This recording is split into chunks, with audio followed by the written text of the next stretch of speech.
Welcome to A Better HR Business, the podcast that looks at how HR consultants and HR tech firms grow their businesses and how they help their employers to get the best out of their people. Remember, for show notes and downloads, go to www.getmorehrclients.com/podcast. That's getmorehrclients.com/podcast.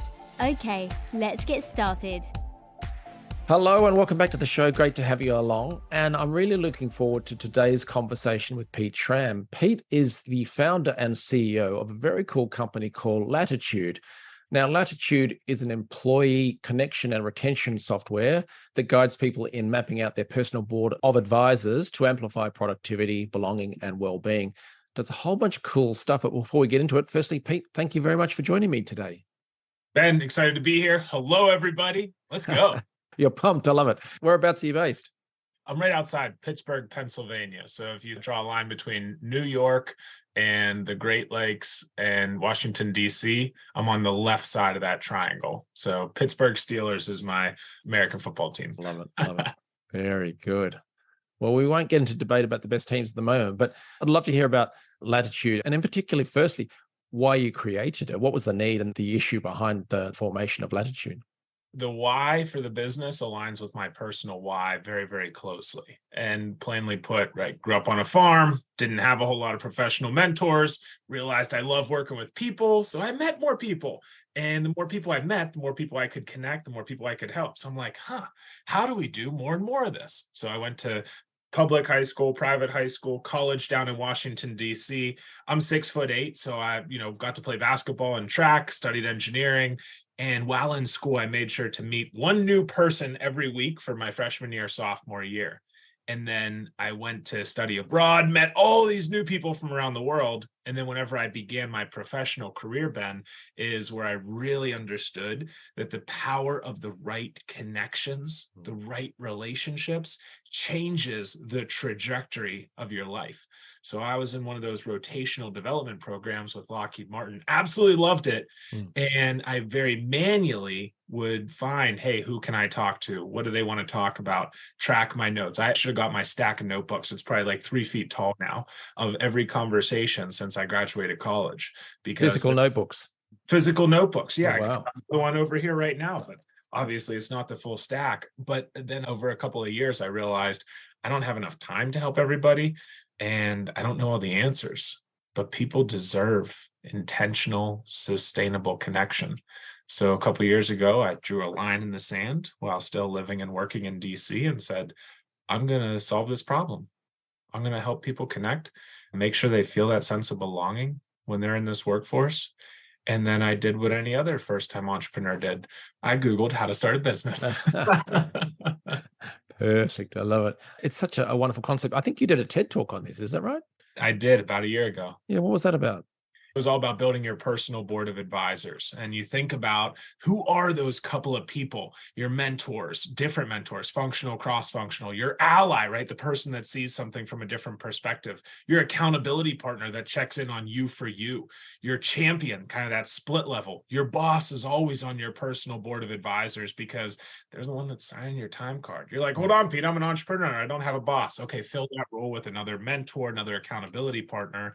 And Ben, this morning, I just sent the first draft of the book that I'm writing to the publisher. So fingers crossed that, the next time we have some more good news to share, but it's all about kind of what does that mean? You might have heard some of those terms right now and you're like, what are you talking about there, Pete? And that's what we've realized. I've done this presentation and workshops more than 50 times around the globe, and people are always taking notes, taking pictures, asking a bunch of questions. I'm like, wow. You need to get more information to you in an easier to digest manner with the ability for you to take actions and actually progress. Absolutely. So you've described the different types of people who could help you. And in my life, from a mentorship perspective, there have been some people who have been wonderful mentors throughout my life at different stages of the career. And even now, there are different people helping me in different ways. If I've got a business issue, I might speak to certain people. If there's a mindset issue, some sort of block, there's different folks that I might speak to. Financial. What is the difference between an advisor and a mentor, or are they the same thing? Yeah, so the way I look at it is you have these advisors that are guiding you, and you have the different flavors of advisors, right? So all those board seats that I mentioned are those advisors. And then you can get into the different flavors of, well, allyship versus sponsorship versus mentorship. And you can get into, do I have a formal mentor and informal mentor? And then what about coach versus mentor? All those different pieces. But I see them all as advisors to you, guiding you. Yeah. Okay. Very good. Last time I checked on the website, we'll get to that at the end, but the golatitude.com website, there was a really cool summary of the process of how to develop your own board of advisors, including the different role types and who would be doing what. I thought it was really practical, as well as giving the conceptual guide. Is that what will be in the book? That's exactly it. I'm still working on the title. I guess I should figure that out at some point soon. But it's how to build your personal board of advisors and track your career map. And Ben, I liken this anytime we get ready to go on a journey, right? We have a destination in mind where we want to go and travel to. And then what do? We pull up something on a map or GPS. We say, okay, here's my map to where I'm going to go. Maybe we get a guide depending on the journey. And then we probably have some tools. Maybe it's a compass, maybe it's the phone, but we have that destination, the guide, the map, and the tools. And so we do that for our destinations and journeys in life. But what about on our professional careers? So we think about this book is doing the same thing. It's a tool along with the software and an app, your guide or your personal board of advisors, multiple guides, right? Pushing you through this path and really helping hold your hand through, hey, don't go that way, go this way, or been on the wrong path for too long. Your map is your career map, right? Which is the different points where you've been, where you are, where you want to go. And the destination is kind of up to you. Where do you aspire to go? And so it's thinking, how do we chart our course? And that's, again, latitude, right? Think latitude, longitude, right? Map to professional growth. How do we really bring all of that together? Because people first need to learn and understand the why before they can accomplish the what, no matter what the how is. Absolutely. So how do you take this concept and turn it into software? What does Latitude actually do and provide for employers in particular? Yeah, so it helps them with retention. And we do that, break it down by engagement surveys. Let's just measure where you are today. Okay, Ben, we don't have a whole lot of the data points. Like, let's just measure. Okay, cool. And then after our data science team reviews this, we give recommendations, right? So some man in the loop, if you will. And then based on those recommendations, we might pull in some of our partners. So if anybody's listening and you work with HR leaders, talent managers, and you don't have a technical partner, reach out. We love helping people. And sometimes we get to that recommendations piece and they're not ready for us. So we're like, hey, you got to go talk to, Tina, you got to go talk to Sheila, you got to go talk to Beth, Wes, Mike. And that's so fun for me. And it's just the piece of, hey, I want to solve your problems. Let's work with the data. Let's solve your problems.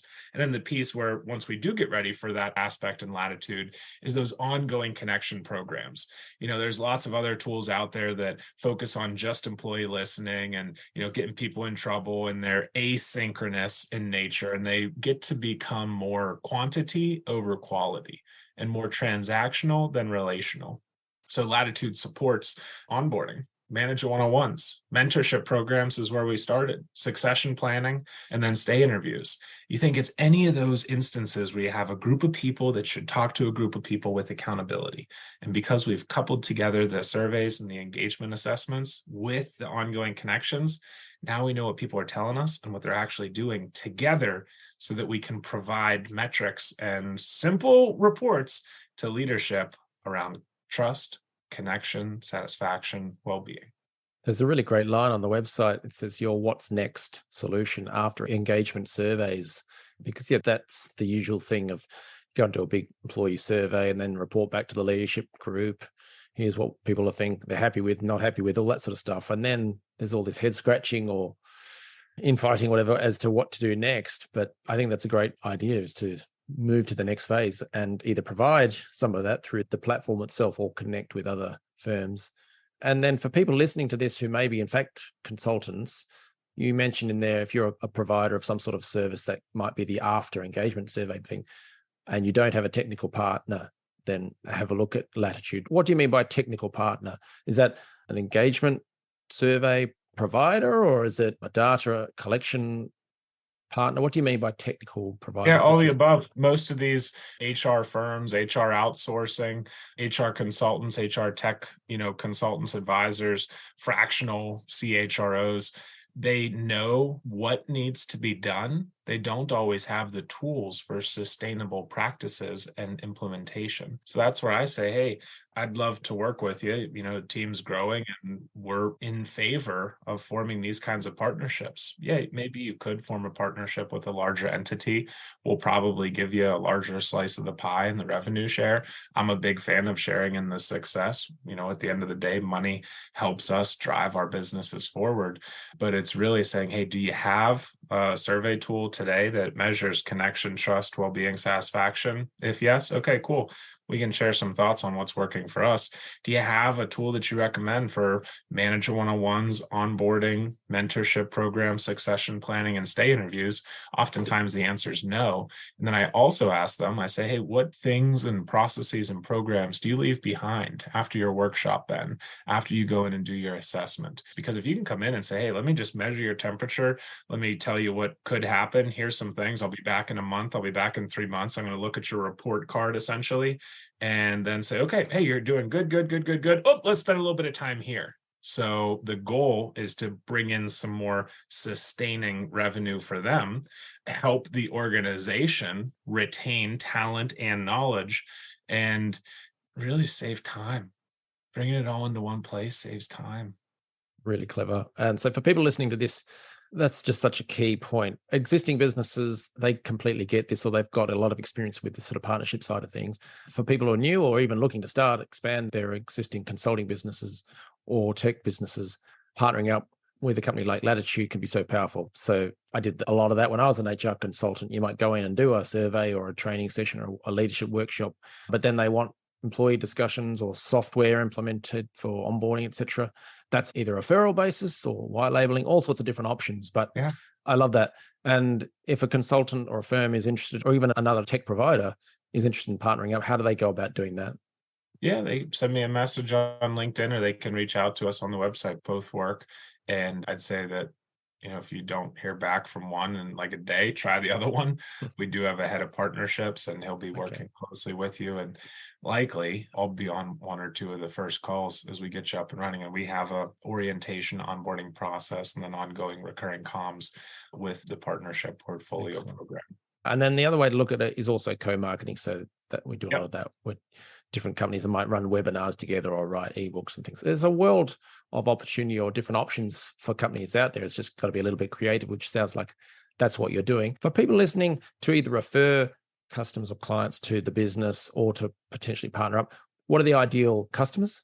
So typically they're US based right now. They will span across the globe, but it's organizations that have 200 plus employees. And Ben, that aligns with Dunbar's number, somewhere between 150 and 250. That's the amount of relationships that we can have as an individual. And I kind of said, okay, well, what if we pick between 200 and 250? They typically have a budget. They typically have somebody who's running HR. Ideally, it's more than just one person, but you may or may not be surprised how small some of these HR teams are. We'll typically talk to somebody that has talent management in their title, not talent acquisition necessarily. It's once they get into the organization, folks in that learning and development realm. And as far as industries, we've had a lot of banks that are reaching out to us recently and professional services. So I said, okay, we can do that. We're also working with healthcare industry, defense industry, and some nonprofits. But you think of where the best use case is whenever people know how to use technology. Maybe they have a desk job, and some of the bonus points around the ICP are if they're a best places to work or fastest growing, or they have a rotational development program going on or some kind of mentorship program in place today. And Ben, you've probably heard the statistic that more than 70% of Fortune 500 companies have a mentoring program. And then whenever you go and talk to some of those companies, you find out that it's a concept and it's fueled by Excel by some people part-time every so often. And it's kind of like, well, you're definitely checking the box. And I just asked them about their, success and their metrics over time. And they're kind of like, yeah, We'd like to do that. I've got a list of names. Does that help you? Yeah. Now, switching gears then in terms of the growth of Latitude. So you've talked about the formation. What do you do to grow the business? What do you do to acquire customers? I'm curious to see what advice you might have for others in the HR industry itself. Yeah, so my background was engineering and then production operations, leading teams, very technical, building hyperspectral, multispectral systems to keep our soldiers safe. There's no sales in that. There's no marketing in that, but there's building relationships and working with people. Right. So I found that my approach to sales is seek first to understand. Hey, Ben, I want to learn more about what you're doing. And if, there's people listening that have done business with us, they'd probably nod their head right at this point and say, yeah, there was a point, Ben, whenever I would just reach out and be like, hey, can I tell you about this? And you have to buy it. And then I quickly realized when nobody answered me back, I'm like, maybe I should try something differently. I did start a Sandler sales class. And, again, I'm a technical person. I like process. I like structure. So whenever they say, hey, give us your upfront contract, work through the discovery, find the pains, get to know. Now I have this mindset of like, hey, it's okay. We don't need to work together. I know what we have could help you, but if it's not the right time, I get that. If this isn't a priority, I get that. And so that's where I'm more of a educational and relationship selling. Now you're probably like, okay, well, what the heck do you actually do? Great question. Let me actually answer. It's just who I am. I'm not going to compromise who I am as an individual because it's just not my way of doing things, right? I'm here to better the lives of those around me and amplify belonging. So LinkedIn has been a helpful, platform. I've learned a lot over the last 7-8 months, building my presence and letting people know, hey, I'm all about connection. So that's been a helpful piece. Networking events are big in the Pittsburgh area or Washington, D.C. area, just meeting new people. There's a little bit in the book around networking. Warm referrals and our partner program are super helpful for generating leads. And we actually have a referral request or like warm introduction request process that we go through. I joined Vistage recently, and it's teaching me a lot more about some of these processes and expanding my network, further across the country. And I just love meeting people. And if I'm able to meet them and then help them and solve some problems, and if the business, your business, my business wins as well, I'm like, geez, that's a grand slam. Let's keep going. Yeah. You mentioned the network and events and things like that. You've got 7 days a week. There's many more events on. How do you choose what to go to? Whenever I figure it out, I'll let you know. Yeah. I've been saying no to more than I've been saying yes to. It's one of those things that I think you figure out, just like whenever you're doing outreach and filling your sales funnel. Over time, you figure out, hey, that's not really a good part of our ICP. Latitude started off B2C, and it was, schools and students to alumni and associations and networking, and you could use it if you wanted to. But now we've refined it to the ideal customer profile that I mentioned. So by focusing, that's where we've been able to get better and better. As far as which events, I'd say I'll give most of them one shot, but I do my homework beforehand. I do the follow-up afterwards. Most of the time, I could get a little bit better. You know what I mean? Mm-hmm. But it's really about the people. And if I'm there and folks are able to listen, because there's different flavors of networking too.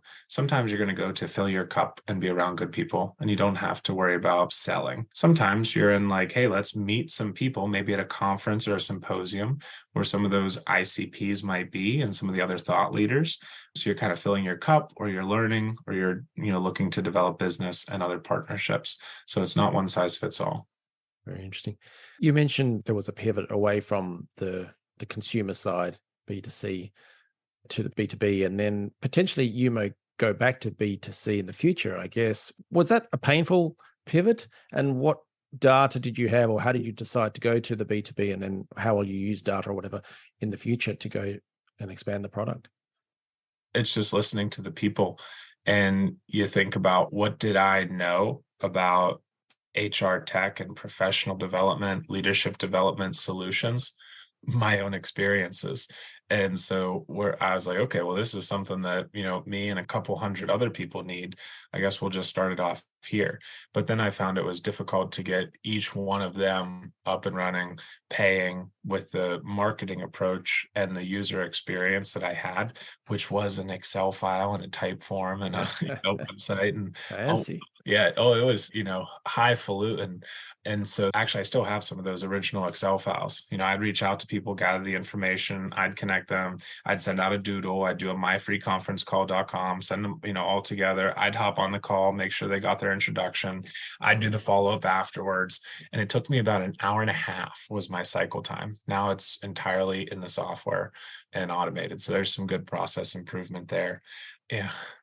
So then to wrap up that sort of business growth side of things, what would be advice or any thoughts you could share with people who are running an HR related business on how to either acquire new business or grow their business on the marketing side?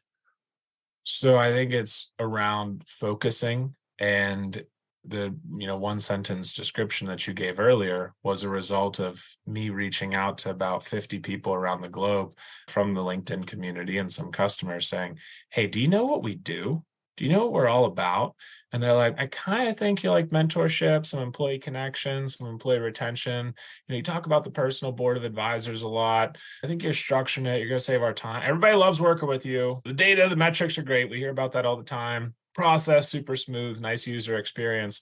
But to really have a one sentence summary so that, without me being here or the leader being there, they understand, okay, hey, maybe this is for me or not. So if we look at this, right, Latitude as an employee connection and retention software, the first 8 words of it. Okay, that's either going to apply to me or not. Cool, what's next? It guides people in mapping out their personal board of advisors. Okay, so I have employee in the first part, and then it's guiding people. Okay, so it's something that is going to help them progress and develop. I kind of like this personal board of advisors. That's new, that's nifty. And what's the result? Amplify productivity, belonging, well-being. Oh my gosh, my leaders are talking about that stuff all the time. I wonder if they can do anything with culture too. I'd love to learn a little bit more. And then the other piece to this whole marketing equation is being persistent and consistent. So make it easy to understand, make it easy to know what to do next, make it easy to see, hey, is this for me or not? And then don't stop and always iterate. That's excellent advice. What do you see as being the future for HR, and how does Latitude fit into that future? So I think the importance of connection is here to stay.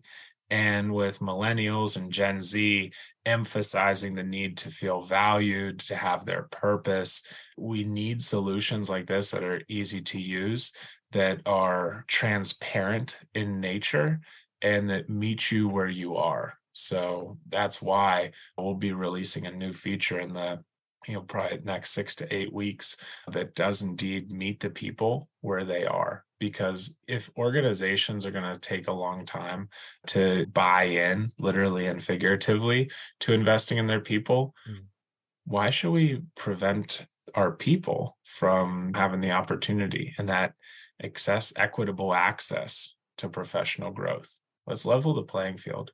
Just because you're a high up executive leader, sure, you get some coaching, you get some training, but what about those first level leaders? What about those mid-level managers? What are we doing for our core of the organization? We work out our core to stay healthy and to stay fit as individuals, but how about at a company? I mean, the way I see it is that it would be foolish or crazy not to want to encourage the raised performance and nous of the people. And yeah, you can roll out more e-learning and so on, and there's new communications tools and things like that. But this is a very different approach where you're going to up-level everyone and get them thinking outside the box, all that kind of stuff, which I don't want to get into the cliches of corporate competitive advantage, all that kind of stuff. But that's what it is. You've got a whole bunch of companies doing the same thing. You can rebrand and things like that. But if you can bring the people up through a very innovative way, I think that's a huge advantage for any company. So I think it's excellent. I'd ask this question to everybody and say, hey, how would you describe your company outside of the products and services that you offer? Right? What would you say at that point in time? And that's where we truly see the differentiators. Yeah, I get it. So if people want to learn more about Latitude, whether it's to become a customer or refer business in or potentially partner, what should they do next? reach out on LinkedIn, go to our website, send us a message, but let's grow together. We're not as active on other social media platforms. Follow me, Pete Schramm, follow the Lattitude page, sign up for our newsletter, and share your story. A big piece of this is let's grow together. We have, roundtables for our partners and our customers where people are able to say, hey, I'm kind of thinking about this. Oh, I just solved that problem last month. Great. This is amazing. Right. So the catalyzing those aha moments for everybody is what gets to be even more fun. And at the end of the day, right, Ben, if your company is not happy and you're not growing and excited about this, then I'm not winning. If you're not winning, then I'm not winning. Great attitude. Can you spell out the website? Because there's an extra T as a bonus. There you go. Bonus T. GOLATTITUDE.com. GoLattitude.com. LATTITUDE. Excellent. All right. So if you're listening to this on the go check it out. And also check the show notes for the links and all that sort of stuff. And we'll update that at the time, or when the time comes, with Pete's new book, and hopefully get you back on there to talk about that as well. So all the best with that. I'm sure it'll be a lot of fun for you. But thank you very much for your time today, Pete. Really enjoyed it. Thank you, Ben. Great job. And thanks everybody for listening. Thanks for joining us today on A Better HR Business, the podcast that explores the world of HR consulting and HR tech businesses. For show notes and downloads, go to www.getmorehrclients.com/podcast. That's getmorehrclients.com/podcast. Remember to subscribe and share the show with any friends who are busy growing a HR business. Thanks, and see you next time.